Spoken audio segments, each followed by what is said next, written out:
guys, guess nyo anong luto ito. Pasta, pasta, pasta everywhere. Yan, kaya busy ang kanyang. Gulay is life. Yan. Ito muna ang kanyang. Yan guys, ito tayo na. Pasta. Diba, ganyan lang yung mga sandap ko malinisan. Hindi nawawala pa siya. Bread.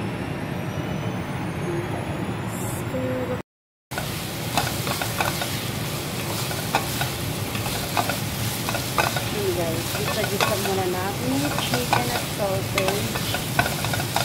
After that, we put the mixed veggies and the pasta sauce.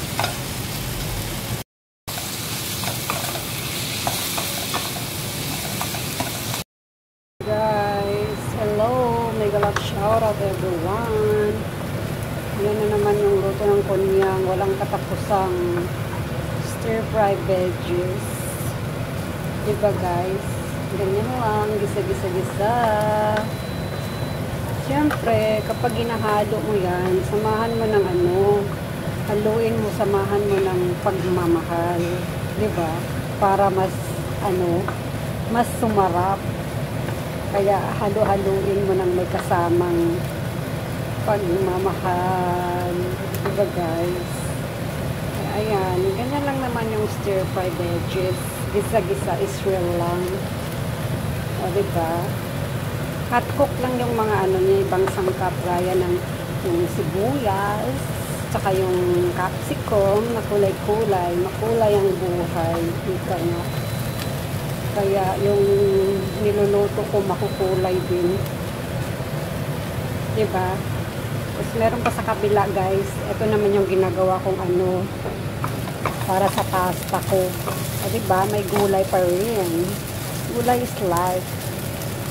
Ito naman yung veggie pasta. Diba? Okay, bye-bye for now, guys. And guys, nailagay na natin yung pasta sauce. Kaya, pakuluan natin siya ng mga ilang minuto. Saka natin ilagay yung pasta. O, diba, guys?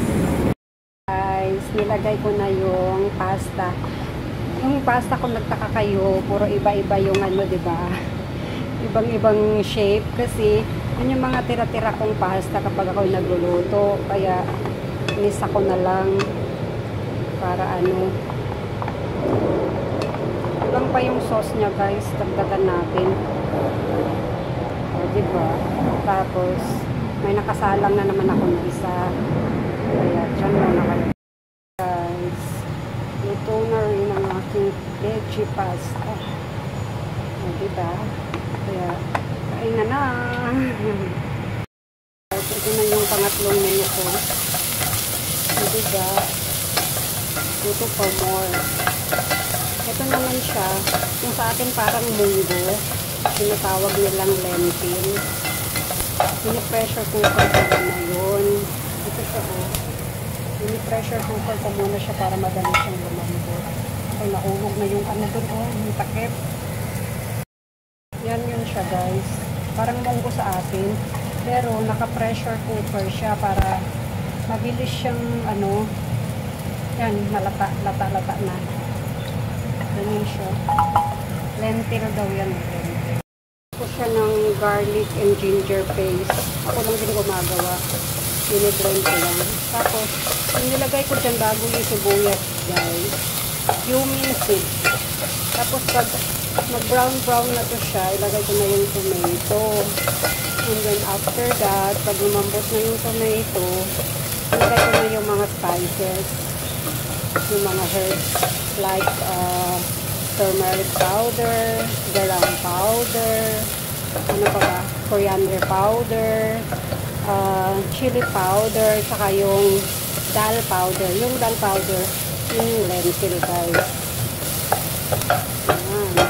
Ayan ako kabisi araw-araw sa pagluluto. Nilagay ko na yung tomato.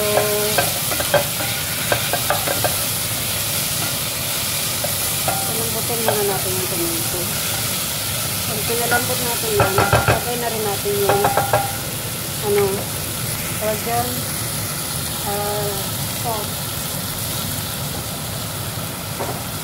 Lagyan natin siya ng salt dyan para lumuto na rin yung ito. Okay, so here for 3 to 5 minutes. Then you put all the spices. Nalagay ko na rin yung mga spices. Hindi ko na ano video kasi powder yun eh. Iba't ibang bote. Wala ako mapaglagyan ng phone. Gusto ko sana yung video. So, ayan na lang. Pag ganyan na talaga siya guys, yung parang lumalabas na yung mantika niya. Pwede mo nang ilagay yung lentil. Okay, ilagay na natin. Ayan guys, ilagay ko na siya. Tada, yan na siya. Wala rin yung sabaw na guys, pero ganyan talaga dapat siya, may sabaw. Alam nyo bang maganda rin benefit sa katawan nito? More on iron. Yan, ganyan siya. Kulo lang, mga 3 to 5 minutes na kulo lang yan. Tapos na rin. Okay guys, tapos na ako magluto. Tatlong recipe talaga araw-araw. Minsan 4 pa nga eh, pag hindi ako tinamad. Kaya okay guys, thank you for watching. Sa mga hindi pa naka-subscribe dyan, Bekinamen. Like, share, and subscribe. Thank you mga langga. Bye-bye.